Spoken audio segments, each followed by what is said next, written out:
Hello everyone, peace of Christ to all of you. Uh, uh, we have a new topic today, but before we move, somebody make a comment saying that the video says 46% of the population of Reda students, not 46% of the population of the city of Reda. Some people, they are really smart. I noticed that from time to time, especially in the West. Uh, First, I am the one who made the translation of this, not you.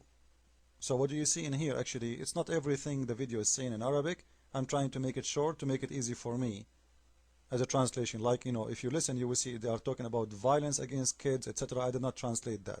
I translated what is important. Number two, when I say 46% of the capital, actually this is a wrong number. I'm going to fix it and correct it. Because 46% of the students is more than 50% of the population. How? In Saudi Arabia, simply, people who they are under the age of 20, they are more than 60 to 65, sometimes 70% in some countries. Islamic countries, all of it, the young is the majority, because each Muslim, he produce tons of kids. They don't give birth. The Muslims, they don't give birth. They lay eggs. Osama bin Laden, he has 60 brothers, 60 male brother. God knows how many females. So imagine one male, one adult, and he have 60 puppies behind him. So you will see in here that 60 brother of Osama bin Laden, who they used to be kids one day, and there is one adult. So the percentage of young, according to this, it's 60 to 1. But we will say the case is not like this anymore.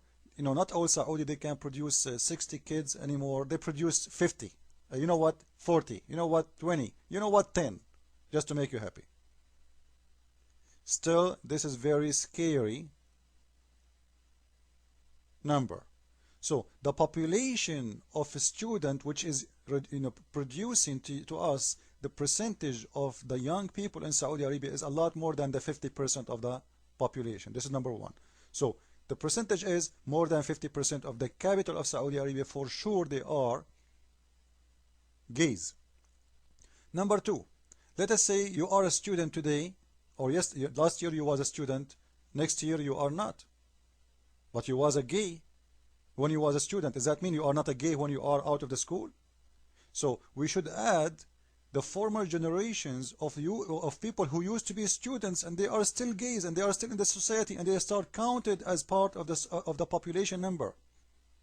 So we will see that the number will go up to 80% maybe, or maybe even more, because those who graduated from school as gays, and they are no student no more, they still gays. They did not die. So the number in here, actually, I will fix it. But I don't want to give a number, it might be false, but for sure it's more than 50 to 60 to 70%, because those who graduated from school and they were gay, they're still gay. Like what? Are you going to tell me he was a gay in the school, and when he left the school gave him a certificate that he got his high school diploma, and his butt is clean, no more gay? The gay is a gay. He grew up as a gay, he will die as a gay. So the coming 50 years of his life, he's going to stay as a gay. So you have to count him as part of the population. Now let us move to different topic. This is Al Arabiya TV.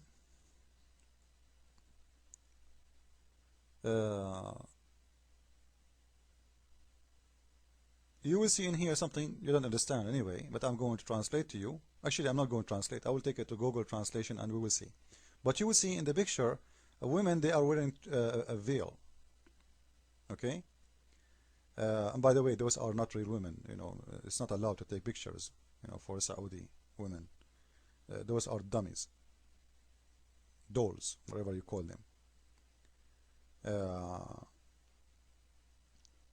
So in here, the fatwa in here today, or the new news today, that the Islamic scholars in Saudi Arabia, they are saying the following: Muslim women, she should not wear this kind of veil. It's against Islam. Why? Some of you, they might get excited, say, oh wow, they want to take it off? Freedom? People in Saudi Arabia saying this is not right, this is not according to Islam. Just wait. Hold your break. The guy in there saying, the Sheikh, his name is Muhammad al-Habdan.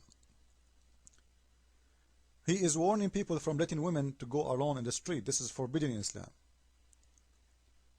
And to wear a makeup and to wear etc. But what he is saying, that the Muslim women, she should not wear this kind of veil. This is not Islamic. This is against Islam. What he want? Watch this. This is Google translation. He is asking the government, asking Muslims to enforce women to wear a veil with one eye. One eye. Two eyes is haram. It's not allowed in Islam. And he is saying that the women, she should wear a veil with one eye, because the whole idea of, you know, having that hole for the eye is just to see. So why she need to see with two eyes? What about make it one? He's right, because maybe with two eyes we'll see two men. With one eye she will see only one. You know, if I say this to someone, he might say, come on, you are making things up, you are making stories, this is not true, this is false, this is crazy. You know, let me tell you, this is Islam. Those people, they are the most crazy, stupid nation ever you can see in your life. They want the women to be inside the box. It is, you know, in the same time, women in Islam is a sex toy. In the same time, in Islam, women have no respect. Like when you see, oh, you know, they are guarding their women. This is not true.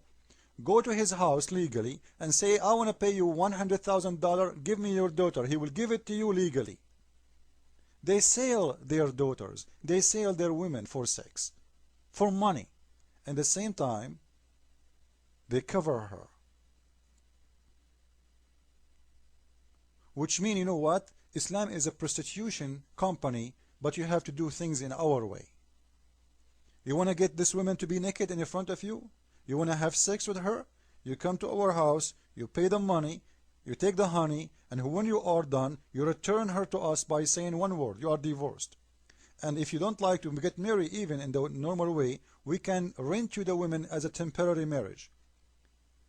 Which means you come to us, to the father, and you sign a contract with me saying, I'm going to rent your daughter for 5 nights and I will pay you $10,000.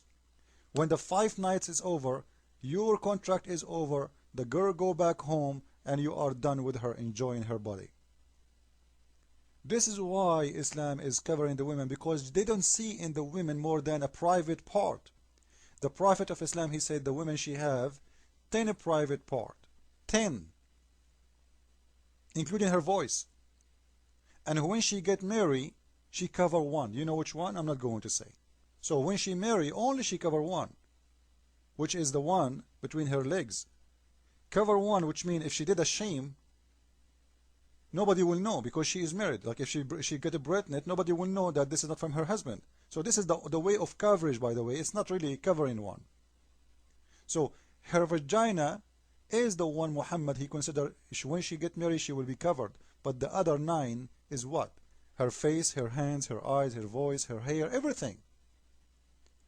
So the women in Islam is a walking, talking vagina. This is what Muhammad he brought to this world, and this is what Muhammad he made the 50% of the humanity look like. At the same time, you will see some Muslims spreading their propaganda saying Islam respect women.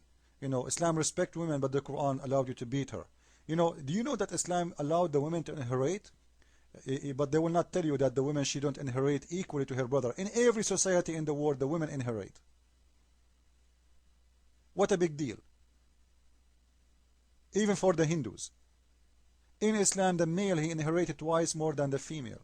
They will tell you, do you know that in Islam, the woman, she can keep all her own property?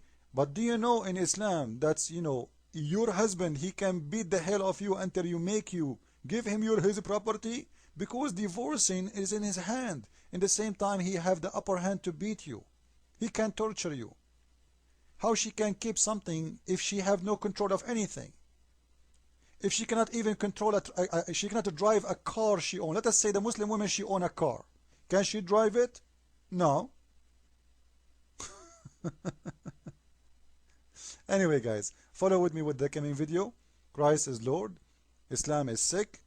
They want to wear the women to wear one eye veil. What a shame. What a stupid religion. See ya.